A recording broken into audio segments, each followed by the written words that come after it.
Hey everyone, I'm back to share some projects. I have done a little crafting over the weekend, so I thought I'd go ahead and share what I have. Um, these are some new stamps from the Recipe Stamp Club. As you may or may not know, I'm an ambassador for AdornIt and Dianna Marcum. This is the Mom Sugar Cookies recipe stamp from December.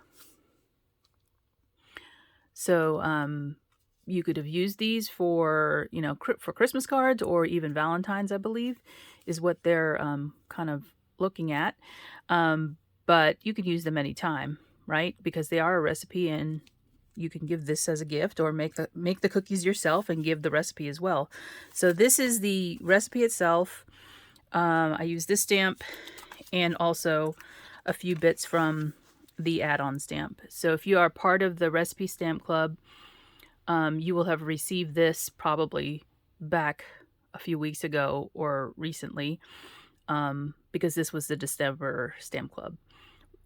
These will be offered a la carte at some point. I don't know if when that's going to be, but usually they put them in a stamp drop. And if you are not part of their Facebook group, that's where I would join, the AdornIt Facebook group. They'll usually announce when they're doing the stamp drops what's in the drops.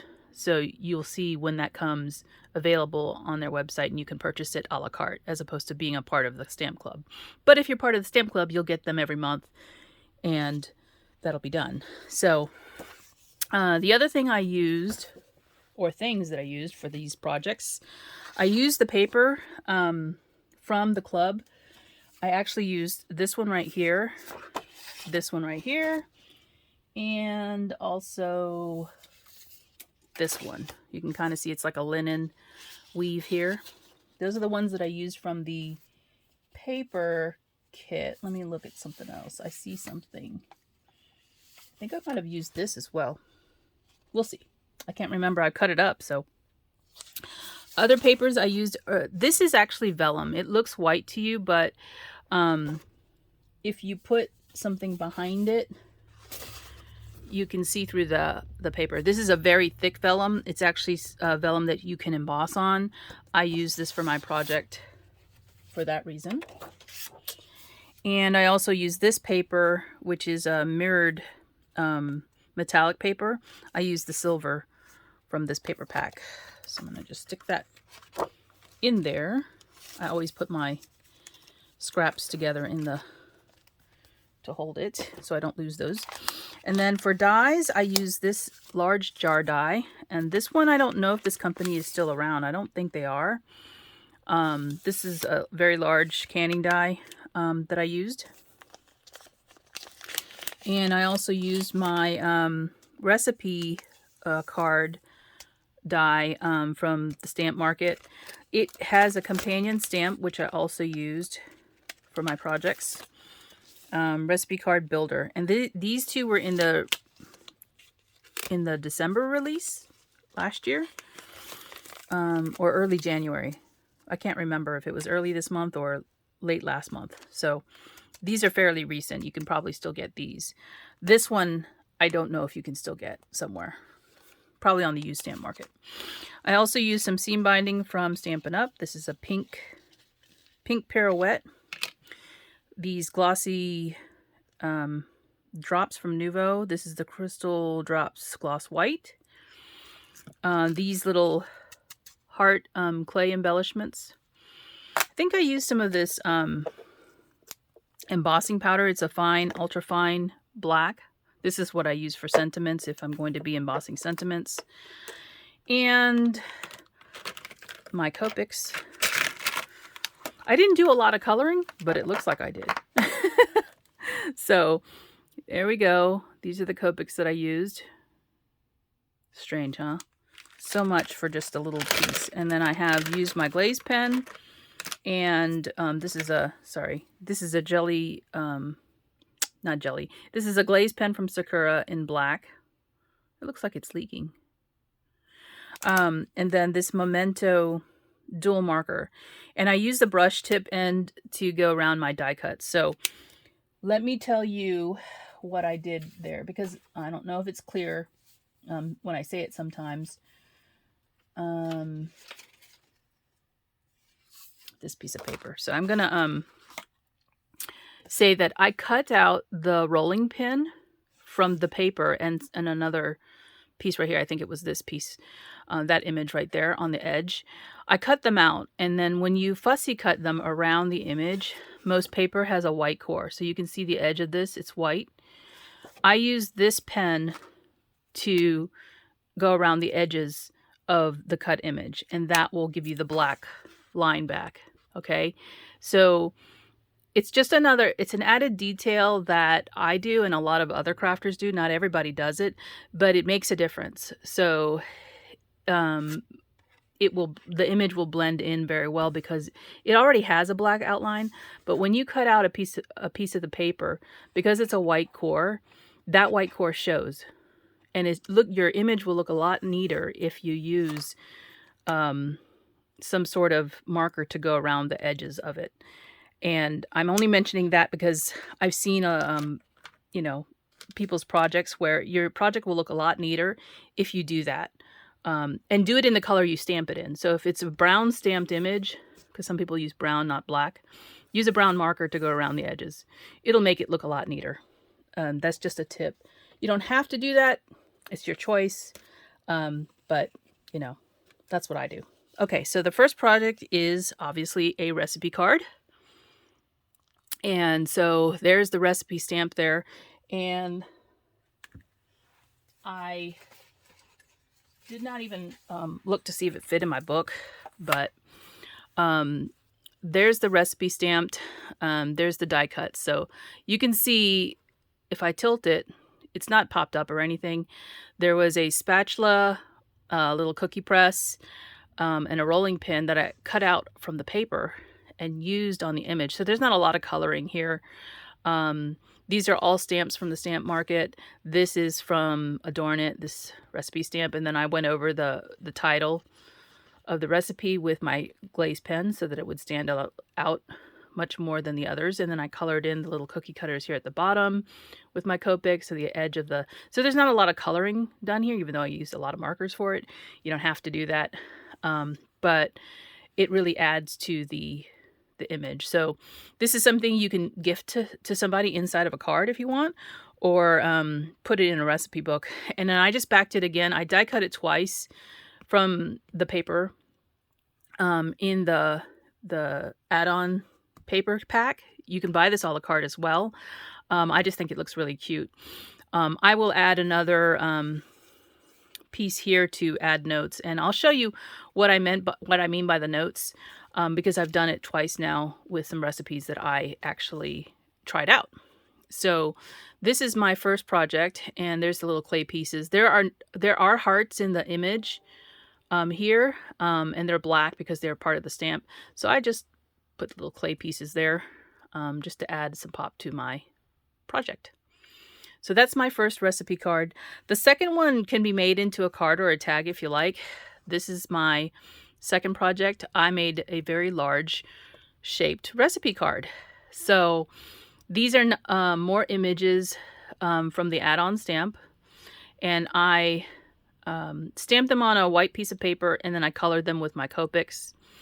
And then I have glued them down onto the base of this jar. Now my jar, I used this paper for both projects because it's the only one in the paper pack that you'd be able to see very clearly the recipe card, right? And the writing if you were to stamp on the back. And you can see that it's glossy, and it's glossy because I cut a piece of acetate, which I didn't show you. It isn't glued down at the bottom, but it is glued at the top underneath the jar lid. So this is that piece of metallic paper that I die cut separately to go on the top of the jar. And so you have this base pink layer. Then I have all my images underneath the acetate.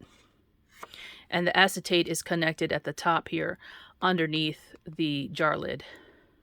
And then I just wrapped some seam binding over the top there at the top of the jar. Really cute. So this is an image that was also colored with Copics.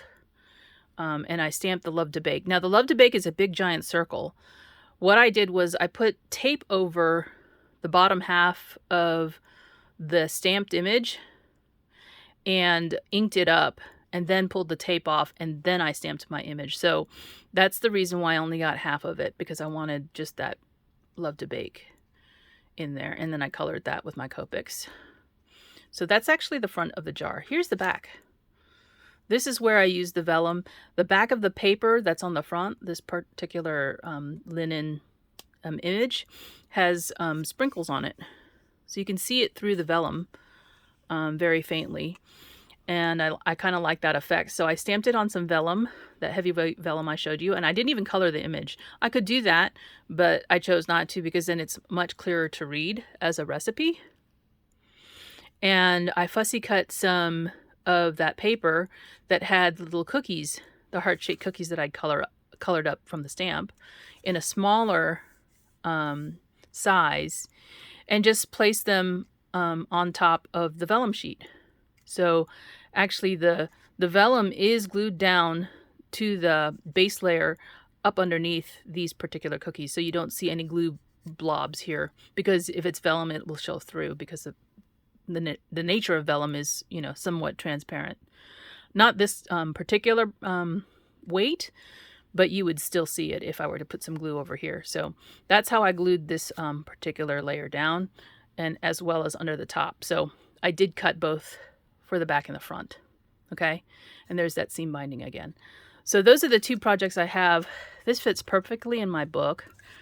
And if you are following me, you'll know that I've built this recipe book from the start of the Stamp Club, and it has grown a lot since then.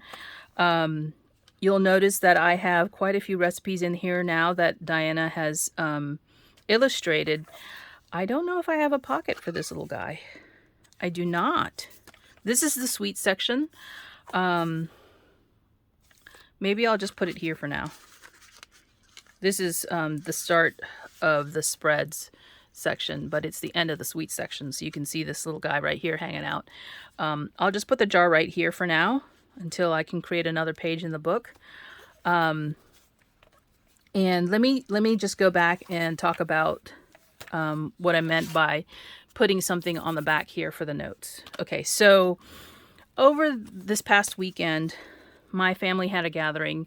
This was the first time we could all get together, all the brothers, because the other families went to their other sides of the family for Christmas, and some for New Year's. So this was our first opportunity to get together and exchange gifts with one another. So I made the wassail recipe and the hot chocolate recipe for them, because we had a bonfire outside. It was about 55 degrees during the daytime, and then it dropped, you know, as the sun went down. So it went a little bit colder, like maybe 40s or 45, somewhere in there. It wasn't that cold, which was really good, but cold enough to require some hot beverages. So I tried both of these recipes out. I will say that I halved this one because this one makes a lot. And since I was offering two drinks, I decided to half this recipe to see how that would work out, and also which one they preferred. And I'm not surprised they preferred the wassail, because this one is really rich, this particular hot chocolate recipe. It's not like you making it from a powder, like if you just had the powder and you had hot water or milk. It's not like that. I actually think this is very similar to what you would put churros in. It's a very thick consistency, and this recipe I completed just like this. I had a lot of extras for making hot chocolate, like marshmallows and peppermint candies and whipped cream and all that kind of stuff that they could add as toppings. So what I do is on the back, and I had done this before, right, when I showed this project. It's in a couple of videos back. I had added this die cut to hold this little note card, and this is a note card that I got from Paper Tray Ink. I don't know if they still have these on their website, but I think they do. I cut it down a little bit because this card was too tall or too short for this whole card. It's only maybe another inch longer. So on this card, I just made some notes about how this recipe went, what I thought of it. And so later, the next time I make this, I will know what happened. So that's why I did that. You can also include pictures if you want from when you did that, but I don't have any pictures from the actual making of the recipe. So I did post some on Instagram, but that wasn't the actual making of. So what I will say about this recipe is very rich. The 2 hours that it says on here makes it perfect. If it goes beyond the 2 hours, like say 4, it becomes too thick. So just be mindful if you decide to make this recipe that you probably should make it so that it is the 2 hours from when you're going to actually be consuming it, and not let it sit too much longer than that, because it starts to get much thicker and it becomes more rich as the liquid starts to evaporate. I kept the lid on the whole time too, so just so that you know. This one again did the same thing. Originally when I did this recipe, colored it up and put it in my book, I didn't have this little guy on the back with this card, so I have added him and then put some notes again. This is the full size of the recipe card itself, from Paper Tray. I didn't cut it down any because this one's taller. So I just made my notes and then added them in so that I can tuck it back here. And the next time I make this recipe, which I will probably do this again next year because they like this one, they preferred this one between the two. I'm not saying the other one wasn't good. It's just that they're not super sweet in terms of their tastes.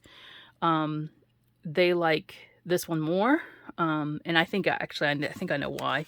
It's very similar to spiced cider, but not exactly the same because there's more ingredients. And next year, when we have our bonfire again, I will probably make the entire recipe as it is, because it is much larger. It's 1 gallon of cider plus the other liquid that you're adding. That's quite a lot.